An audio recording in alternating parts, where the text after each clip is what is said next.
verso 19, material que a gente tem estudado aí, tá? E hoje, presta atenção, nós vamos falar dos versos 19 a 30, mas não será aquela clássica, vamos dizer assim, mensagem expositiva. Talvez ela seja mais textual, temática, ok?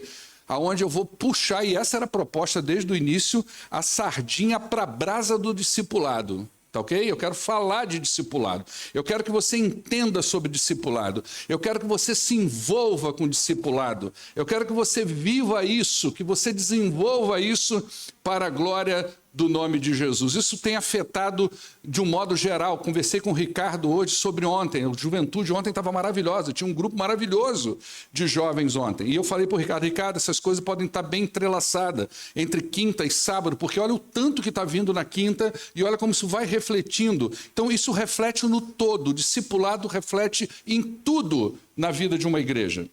Então vamos lá, a partir do verso de número 19. Os que tinham sido dispersos por causa da perseguição desencadeada com a morte de Estevão, chegaram até a Fenícia, Chipre e Antioquia, anunciando a mensagem apenas aos judeus.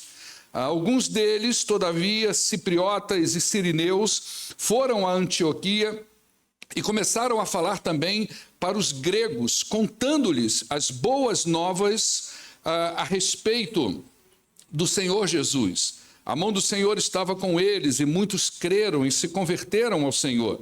Notícias desse fato chegaram aos ouvidos da igreja em Jerusalém e eles enviaram Barnabé a Antioquia.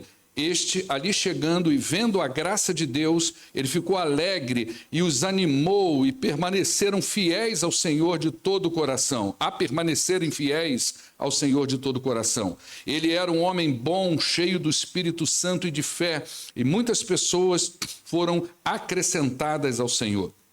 Então Barnabé, ele foi a Tarso a procurar Saulo, e quando o encontrou, levou-o também para Antioquia. Assim, durante um ano inteiro, Barnabé e Saulo se reuniram com a igreja e ensinaram a muitos. Em Antioquia, presta atenção que essa informação pode ser interessante para você, em Antioquia os discípulos foram pela primeira vez chamados de cristãos.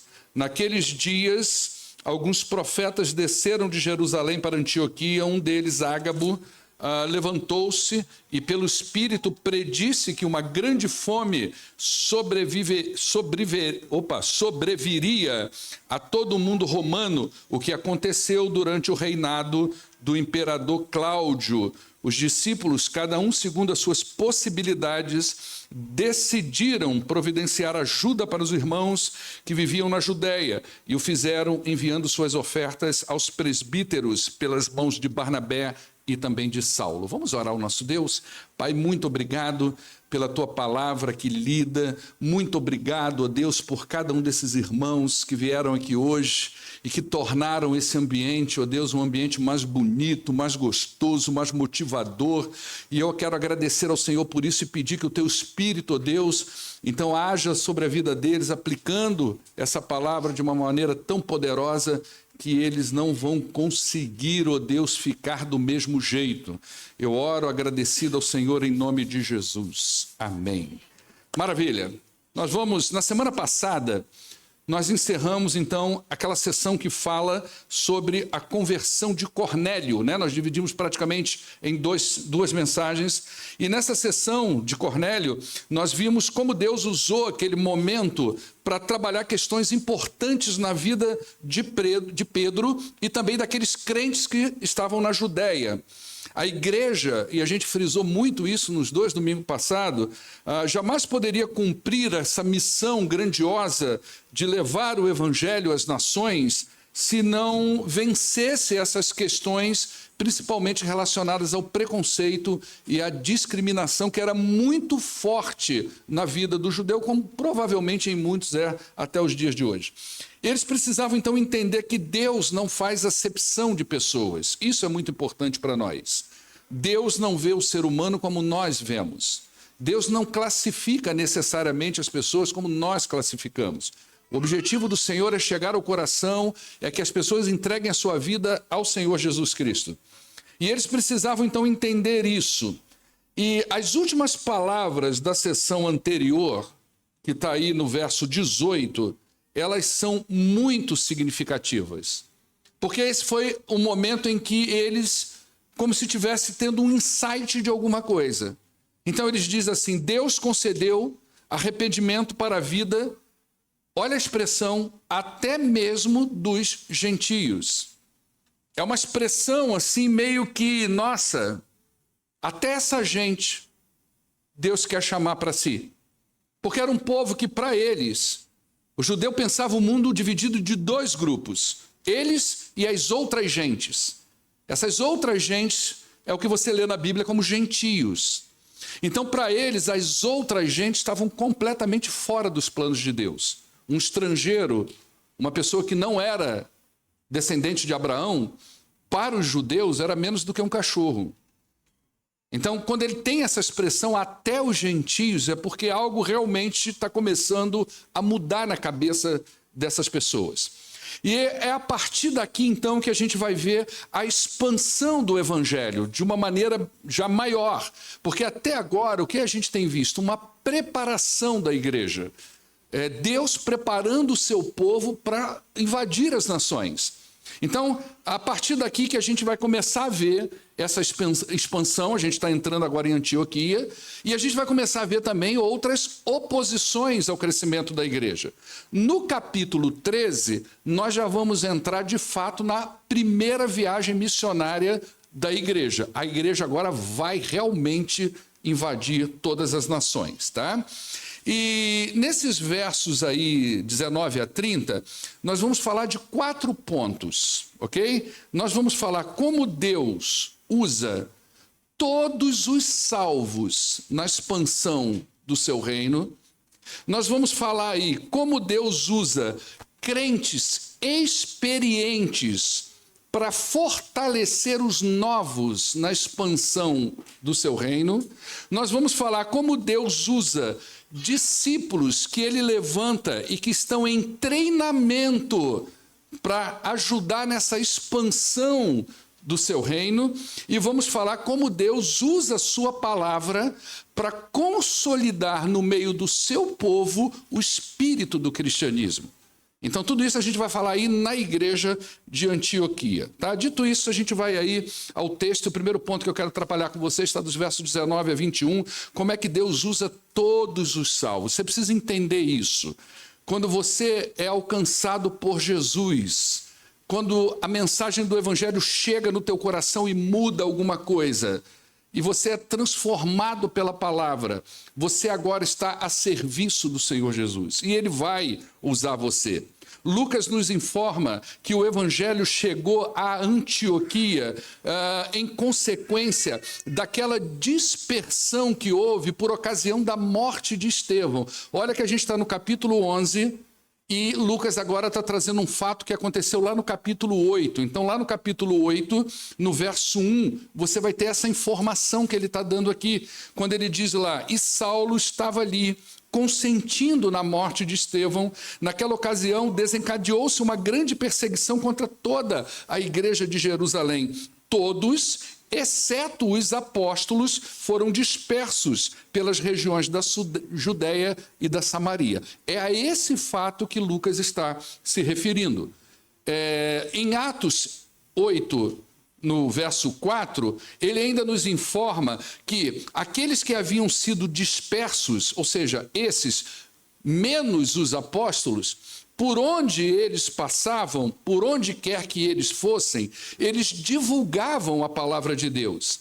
Então nós temos aqui 2 informações importantes para nós. A primeira delas era justamente esse anonimato.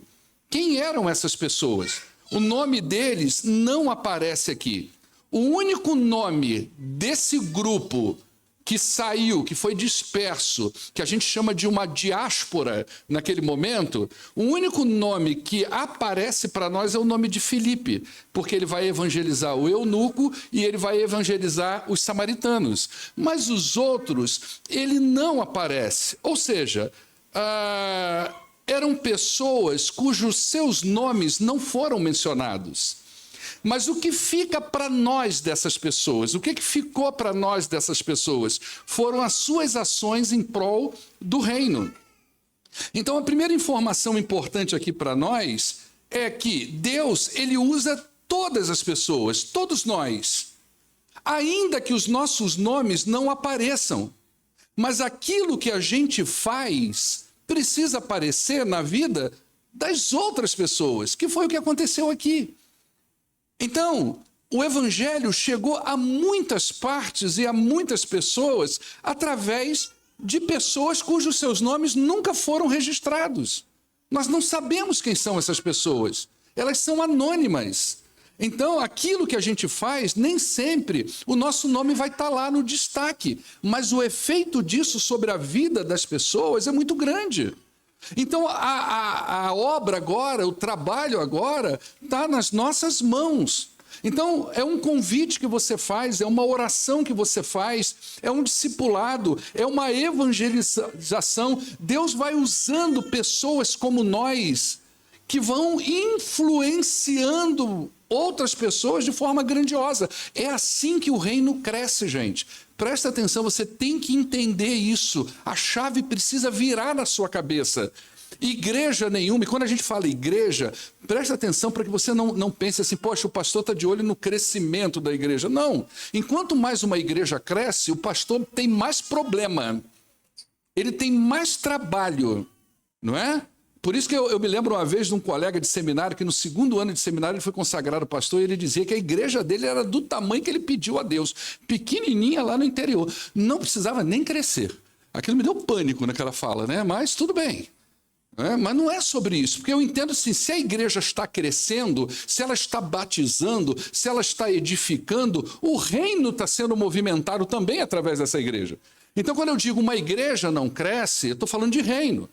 Então, a igreja não cresce a menos que nós, através do poder da palavra e do Espírito Santo, façamos aquilo que fomos levantados para fazer. A menos que, como eles, sejamos dispersos por aí, e quando saímos daqui, saímos dispersos por aí, vamos convidando, influenciando, orando, abençoando, e exortando e edificando a vida de outras pessoas. É assim que o movimento cresce. Não é? Então, a primeira coisa é que Deus usa pessoas anônimas para fazer coisas que são grandiosas. Você precisa entender isso. Um convite que você faz, ir na casa de uma pessoa, pôr ela dentro de um carro e trazer para a igreja, pode ser um movimento grandioso que muitas vezes nem você está dando conta do que você está fazendo. A outra informação aqui, já nesse primeiro momento, é esse cumprimento do ID de Jesus.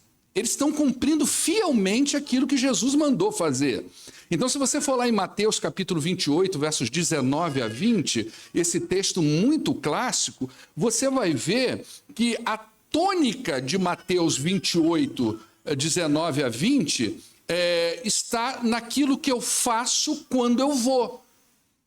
Essa é a tônica do ID.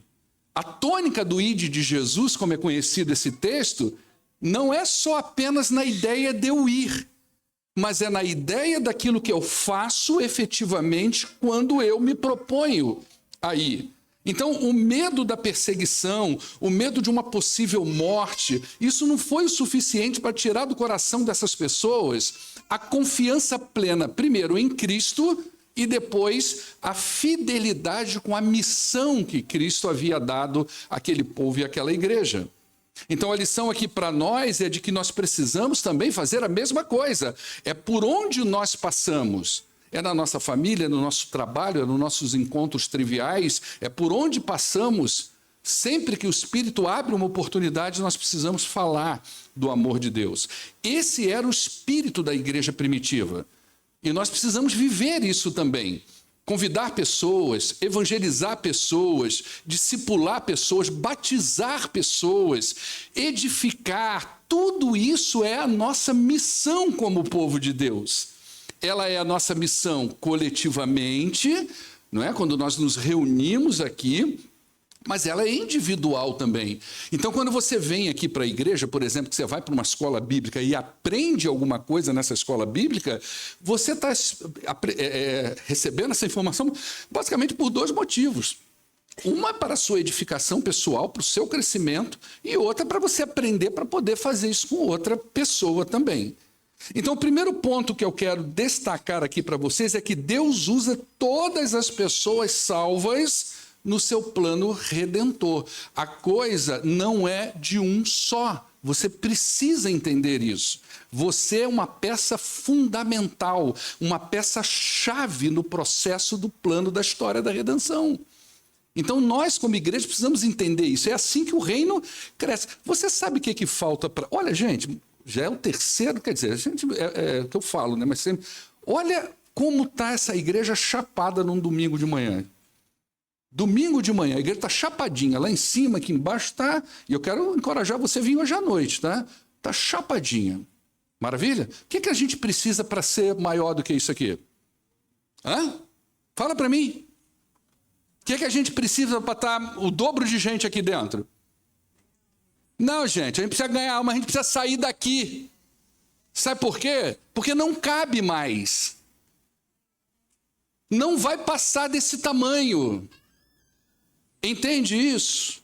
Essa igreja aqui nunca vai ficar do tamanho daquela igreja grandona que você vê quando você tira férias, porque ela não cabe aqui dentro.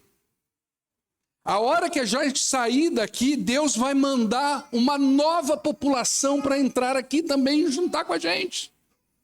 Sabe por quê? Porque ele faz isso quando a igreja começa a viver a palavra de Deus, orar, se santificar, pregar o evangelho puro, simples e verdadeiro.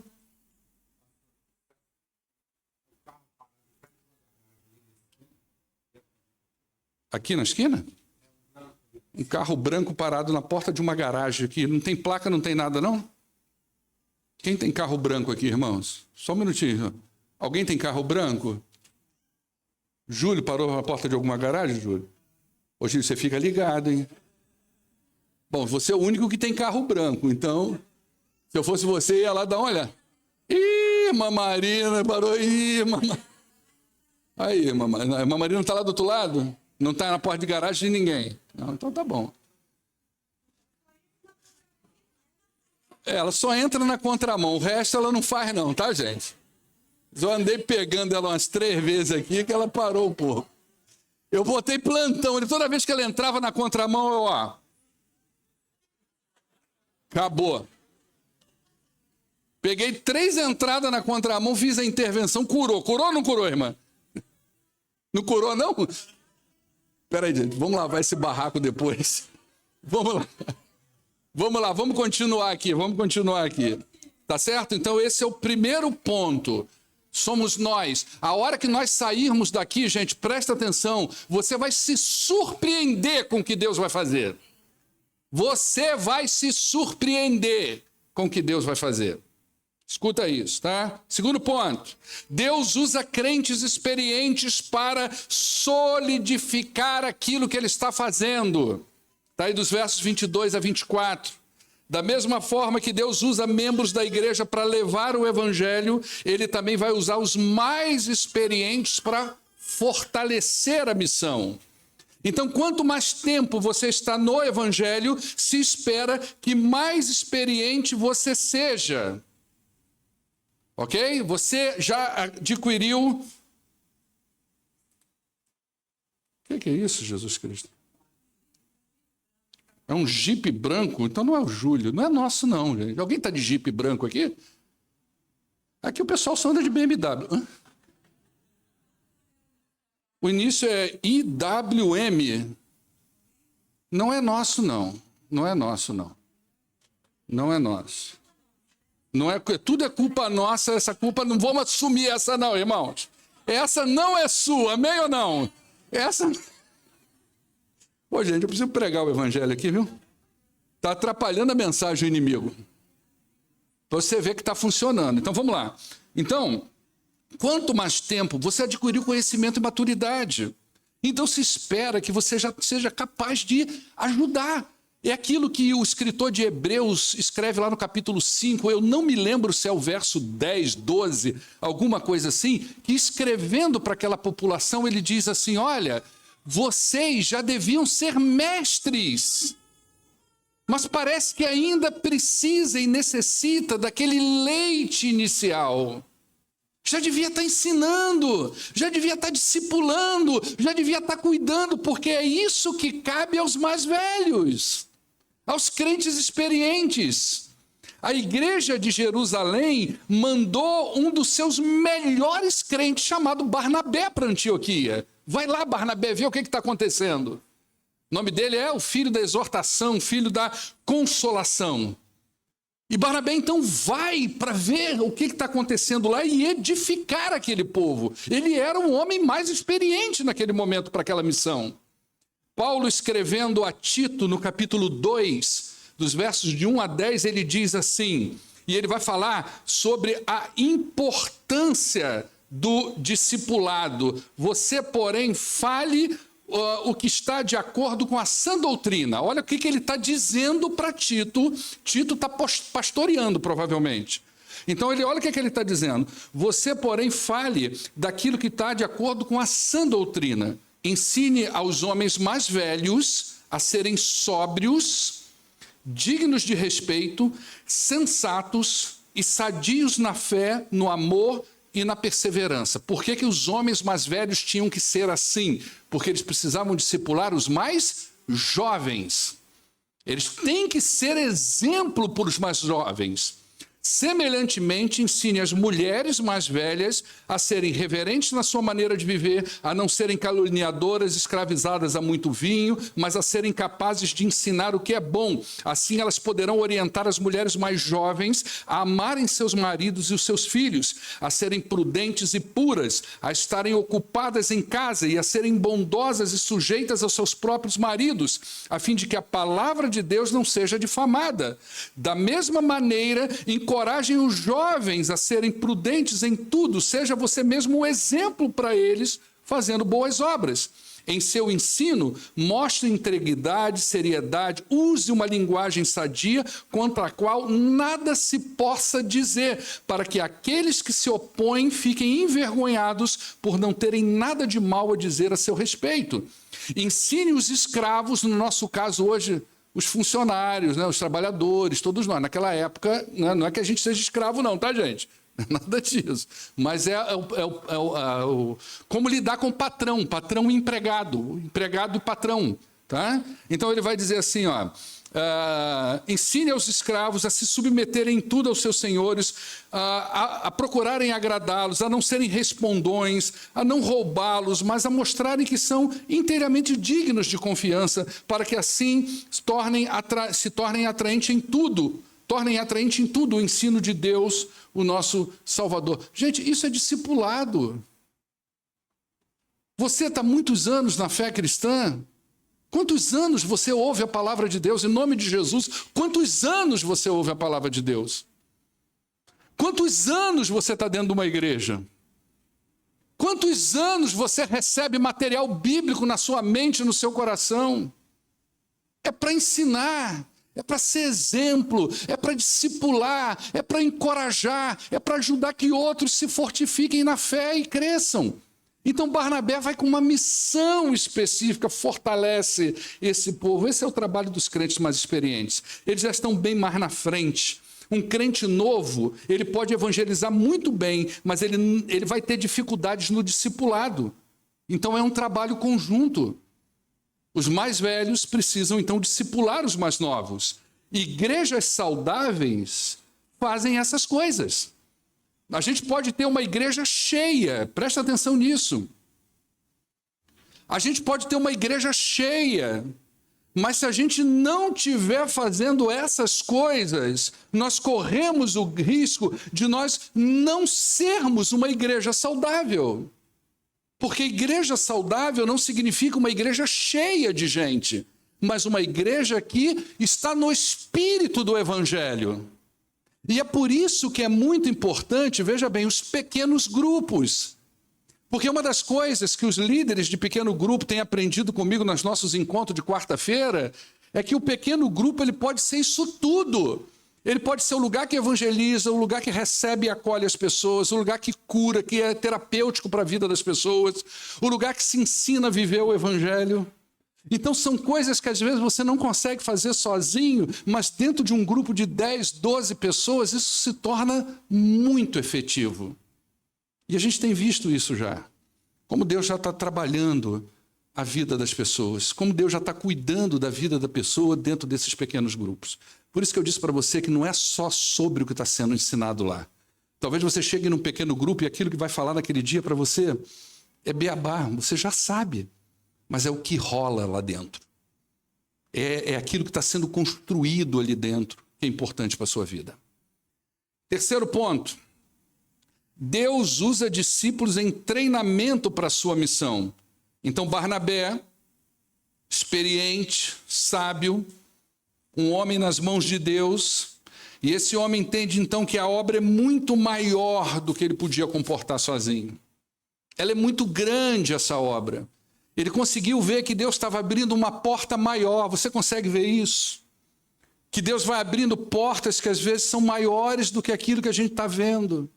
É por isso que eu sempre digo a você, você tem que tentar olhar a igreja pela ótica de Deus e não a sua. O que Deus está movimentando? Aonde Deus está mexendo? As portas que Deus está se abrindo. Então Barnabé percebe que a coisa é muito maior do que isso. Ele então se lembra de Saulo, o homem que lá em Atos 9, verso 27... ele acolheu e apresentou os apóstolos. Coloca para nós aí, Emanuel. Olha só. Quando ficou decidido... Não, 9:27.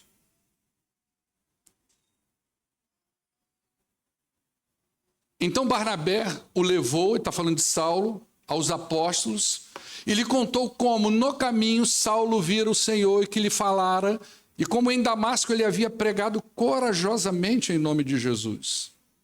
Começou ali um discipulado. A gente não tem informação, gente, presta atenção, porque a gente não está falando de Saulo desde o final do capítulo 9, eu acho. Né? A gente está concentrando mais em Pedro. Mas veja bem, no verso 30 do capítulo 9, diz que ele ficou em Tarso, depois desse encontro aí. Ó. Sabendo disso, os irmãos levaram Saulo a Cesareia, depois enviaram ele para Tarso. Tarso é a cidade natal dele.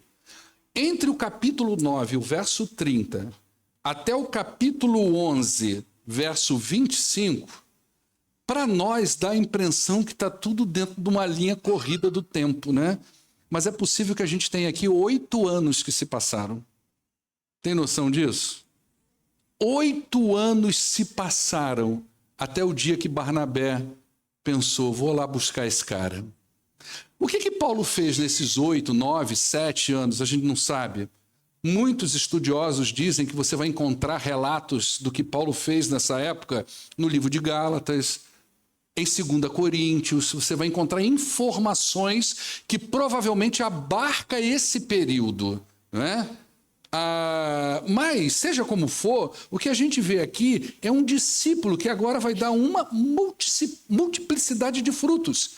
Então nós temos, olha só a engrenagem, é isso que você precisa entender, gente. Nós temos o povão todo, Deus usando o povão todo, Deus usando líderes, e Deus usando líderes em treinamento para dar muitos frutos. Essa é a engrenagem de trabalho da igreja. É isso que você precisa entender. Como funciona a engrenagem de trabalho. Você evangeliza, você semeia a palavra de Deus, a pessoa chega, ela é discipulada, outros são formados através de outros experientes e nós vamos desencadeando uma rede de crescimento. Essa é a engrenagem do negócio. E aí, deixa eu te perguntar uma coisa. Uma igreja assim, todo mundo está envolvido com a missão. Né? Você está evangelizando ou discipulando, você está servindo de discípulo e de encorajador de outros, você está sendo treinado para ser líder. Imagina essa engrenagem funcionando, ok? Você consegue imaginar o futuro dessa igreja? Como é que é o futuro de uma igreja que todo mundo está envolvido numa engrenagem de acontecimentos? Qual é o futuro dessa igreja? Brilhante. Jesus diz que a gente tem que ser luz, né? Então vamos brilhar. Qual que é o futuro de uma igreja dessa, não é? São pessoas sendo reconhecidas como seguidores de Cristo. É uma igreja em plena harmonia com Jesus Cristo. É uma igreja fiel ao Senhor Jesus. É uma igreja que vai se santificando na presença de Deus. E é uma igreja que vai colhendo frutos dignos de arrependimento. Olha que coisa maravilhosa, gente. É a coisa mais maravilhosa que a gente quer ver. A gente quer chegar aqui todo domingo e ter um problema, viu, Maurício? Não tem onde sentar. Não tem onde sentar. A gente quer chegar aqui e ouvir pessoas dizendo assim: olha, hoje Deus falou com a minha família. Hoje Deus tocou no meu coração. Olha, eu cheguei em casa e eu entendi plenamente que o Espírito de Deus está fazendo uma obra dentro da minha casa. Ele mexeu com meu filho, ele mexeu com a minha mulher, ele mexeu com o meu marido. É vida sendo reconstruída aos pés do Senhor. É essa igreja, o futuro dessa igreja que vive essa engrenagem é isso. É um crescimento em quantidade, mas é um crescimento também na qualidade espiritual do povo de Deus.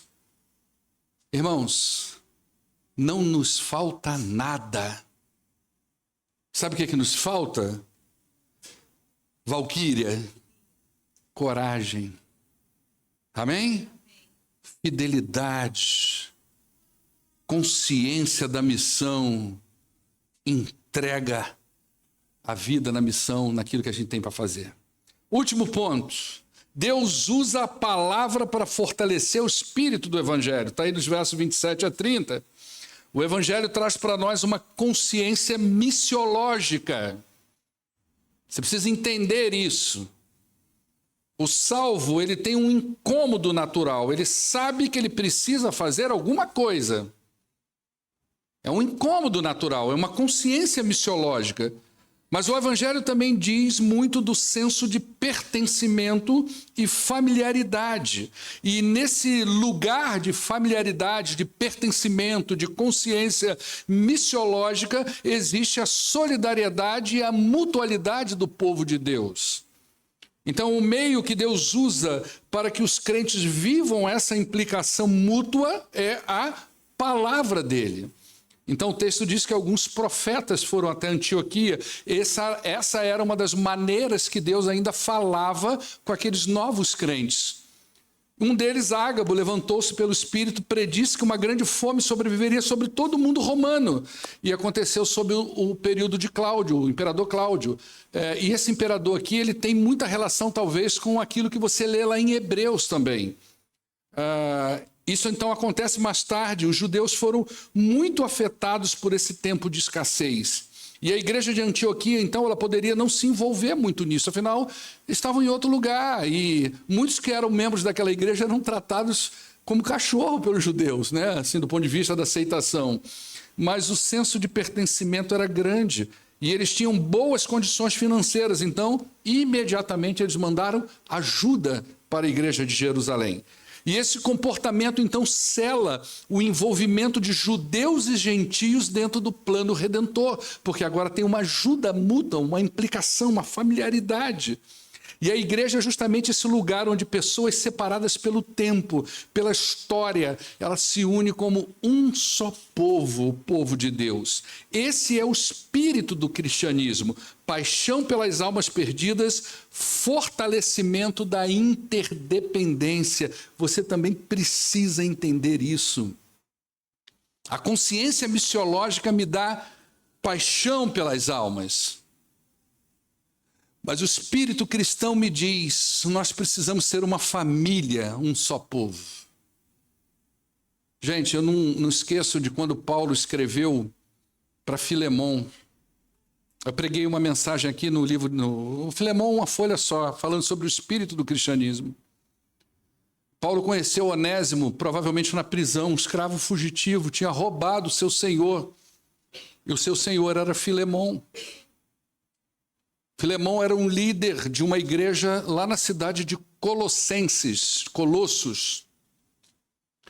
E provavelmente uma igreja casa. E Paulo, então, conhecendo Onésimo, o escravo que roubou e fugiu do seu senhor Filemão, crente, conhece ele na prisão e evangeliza Onésimo. Onésimo, então, converte.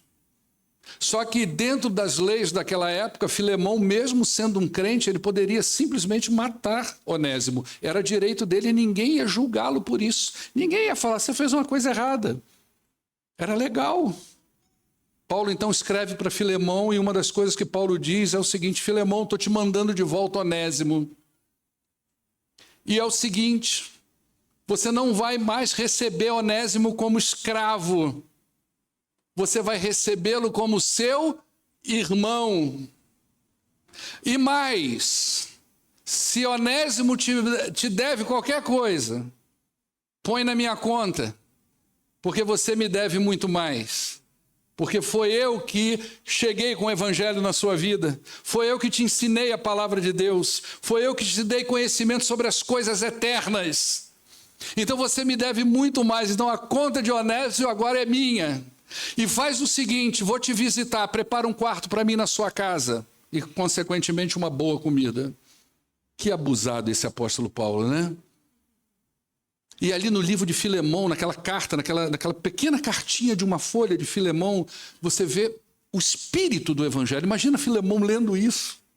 Que abacaxi, Paulo. Como é que eu vou fazer agora com esse cara? Ele recebe, porque ele vai ser muito mais útil agora como irmão do que como ele era como escravo. Então o Espírito de Deus fortalece a familiaridade entre nós. E ele fortalece em nós a nossa consciência de que nós precisamos levar o evangelho a toda criatura. Amém? Vamos concluir isso? Isso fez com que as pessoas identificassem os crentes como cristãos em Antioquia. Todo esse movimento, um seguidor de Jesus Cristo. Como é que eu vou te explicar essa palavra cristão? É uma coisa assim meio... quase que política. Vamos usar um termo hoje, política? Politiqueiro mesmo? Vamos, Maurício? Vamos usar uma palavra politiqueiro? Quando você vota em Bolsonaro, você é o quê? É bolsonarista, não vai falar outra coisa, não. Quando você vota no Lula, você é o quê? Lulista? Petista, lulista, não é? Lá naquela época tinha, por exemplo, aqueles que seguiam a Herodes eram os herodianos. Então, aquele que segue o Jesus Cristo, ele é o cristão, um seguidor de uma pessoa. Essa é a ideia do nome, não é? E alguns vão dizer, não, são pequenos cristos, no sentido do seguir, do pensar igual, do ideologicamente em comum, do ter a mesma visão, a mesma cosmovisão de mundo, de seguir aquilo que aquele homem manda fazer. Por isso eles foram chamados de cristãos. Provavelmente viram a postura deles, não é? Viram como eles conduziam a vida, o que eles ensinavam e pregavam. E aqui é muito interessante, porque ao ser chamado de cristãos, provavelmente a mensagem mandada por eles não era de Cristo apenas como Salvador, mas Cristo como Senhor. E a gente viu aqui na leitura do texto, né, que eles anunciavam Jesus Cristo o Senhor. Então a ideia aqui é do governante, daquele que governa a vida da pessoa.